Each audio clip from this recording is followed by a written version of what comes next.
Picture this. Your group chat lights up on a Friday afternoon. Everyone's getting dinner, then drinks, then maybe a show, and somewhere in the back of your mind, you already know that number doesn't really work for you this month. But you type back, "Yeah, I'm in," anyway. Because saying "I can't afford it" out loud feels a little embarrassing, doesn't it? Here's the thing. You are so not alone in that. In a 2025 survey from Ally Bank, more than 4 in 10 younger adults said they overspend on social activities several months out of the year, and nearly half said they've skipped a major event because of the cost. So this quiet pressure to keep up, to never be the one who says no, it's costing real people real money. And there's a surprisingly simple idea helping people push back on it. It's called loud budgeting. Welcome back to MoneyWise Academy, where we turn confusing money topics into simple, practical lessons you can actually use. Today, we're going to break down exactly what loud budgeting is, where it came from, and how to use it in your own life without feeling awkward or preachy. By the end, you'll have a few simple phrases for the next time the group chat lights up, and a plan to make your budget something you're proud of instead of something you hide. Okay, so let's start with the basics. In simple words, loud budgeting just means being open and honest about your money choices instead of hiding them. It's choosing to say out loud, "I'm not spending on that right now because I'm saving for something that matters more to me." That's really it. Think of it like this. Imagine you're trying to eat a little healthier. If you keep it a secret, every dinner invitation becomes a tiny battle you fight alone. But the moment you tell your friends, "Hey, I'm eating better this month," they get it, and they stop pushing dessert across the table. Loud budgeting does the same thing for your wallet. You say your plan out loud, and the world mostly stops quietly pressuring you to break it. Now, the phrase itself is new. It was coined by a comedian and writer named Lucas Battle in a TikTok video at the very end of 2023. He framed it as his big idea for 2024 and called it the opposite of quiet luxury, that trend where you showed off wealth in a subtle way, expensive things with no logos. Loud budgeting flipped that. Instead of quietly showing how much you can spend, it's about openly owning what you choose not to spend. And here's the important part. The budgeting underneath it isn't new at all. People have turned down spending to hit their goals forever. What's new is giving it a name and giving people permission to talk about it without shame. So why does this matter for your actual money?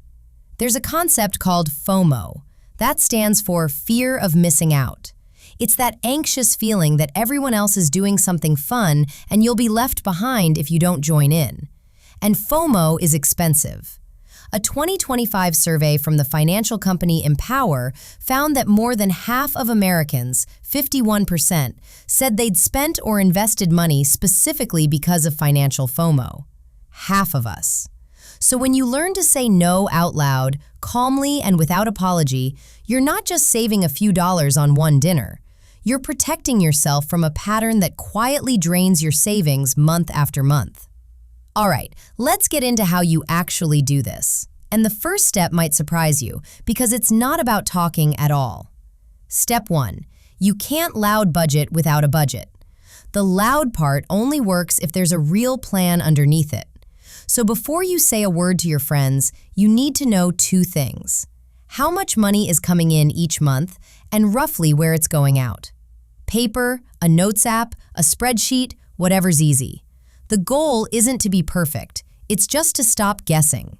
If you want a simple framework, a lot of people use the 50-30-20 rule. You aim to put about 50% of your take-home pay toward needs, that's rent, food, bills. About 30% toward wants, the fun stuff, and about 20% toward savings and paying off debt. Those exact numbers won't fit everyone, and that's fine. If your rent eats up more than half your income, you're not doing it wrong, you're just living in a real city in 2026. Use it as a loose guide, not a strict rule. Step 2 is to know your why. This is the ingredient that makes loud budgeting actually stick.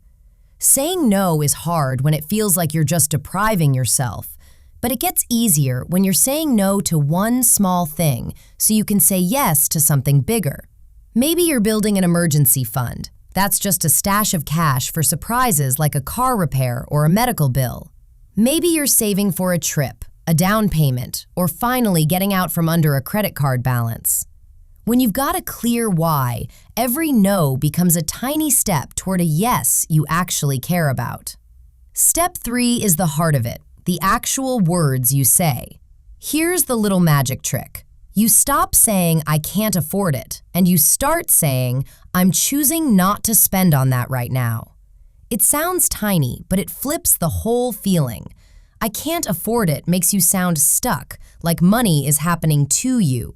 "I'm choosing not to spend" puts you back in the driver's seat. You're not missing out, you're making a decision. And behavioral researchers have pointed this out. How you frame a choice changes how it feels. The very same no can land like a loss or like a win, depending entirely on the words you wrap around it. Step 4, and this is what makes it kind instead of preachy, is to offer an alternative. Loud budgeting isn't about lecturing anyone or making them feel bad for spending. It's being honest and then opening a door. So instead of a flat, "No, can't make it," you might say, "That restaurant's out of my budget this month, but I'd love to host a potluck instead." Or, "I'm saving for a trip, so let's do a coffee walk instead of brunch." You'll be amazed how often someone else in the group quietly exhales and goes, "Honestly, same." You saying it out loud gives everyone permission to be honest, too. Let me show you how this plays out with simple, round numbers. Say you bring home $2,000 a month after taxes, and your goal is a $1,000 starter emergency fund. You decide you can set aside $100 a month toward it. Now your friends invite you out, and the night would cost about $80. Dinner, drinks, the works. The old way, you say yes, feel a little sick about it, and there goes most of your savings for the month. With loud budgeting, you take a breath and say, "That's not in my budget this week. I'm putting it toward my emergency fund. But let's grab cheap tacos next Tuesday. My treat for $20. Just like that, you protected $80, kept your $100 goal on track, and still got to see your friends. Do that a few times, and that $1,000 safety net is built before you know it. That's the whole point. Small, repeated no's, quietly adding up to one big yes. Now, here's where a lot of people get this wrong. The first mistake is thinking loud budgeting means being cheap or never having fun. It does not. It's not about spending nothing, it's about spending on purpose. You're allowed to splurge on the things you truly love. You're just trimming the spending that doesn't matter much, so there's room for the spending that does. The second mistake is over-explaining. Some people feel like they have to justify every no with a long, detailed reason. You don't. "That's not in my budget right now" is a complete sentence. The third mistake is being loud without a plan. Remember step 1. If you announce that you're loud budgeting but you've never looked at your numbers, it's just noise. And the fourth, gently, is don't let it turn into judging other people. The moment it becomes, "I'm so responsible and you're all wasting money," you've lost the plot. This is about your goals and your boundaries, said with warmth. Everyone else's choices are theirs. Okay, so what can you do this week? First, spend 20 minutes writing down your income and your main expenses, just to see your real picture. No judgment, just numbers. Second, pick one clear goal and write your why right next to it. Somewhere you'll see it. Third, practice the phrase out loud, even to yourself in the mirror. "I'm choosing not to spend on that right now." It feels silly, but it makes the real moment so much easier.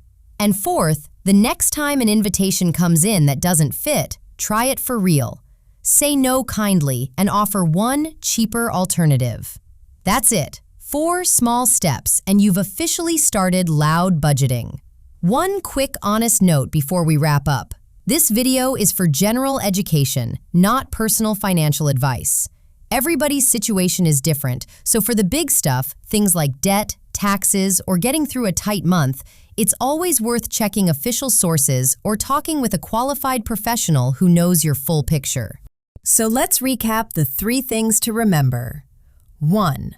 Loud budgeting just means being open and unapologetic about your money choices instead of hiding them.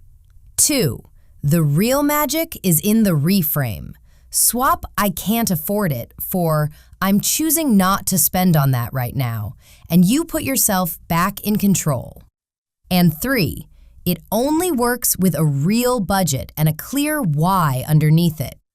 Get those in place, and saying no stops feeling like missing out and starts feeling a lot more like winning. If this helped you even a little, go ahead and give it a like. It genuinely helps more people find these lessons. And if you want to keep building these money skills one calm step at a time, hit subscribe and come hang out for the next one.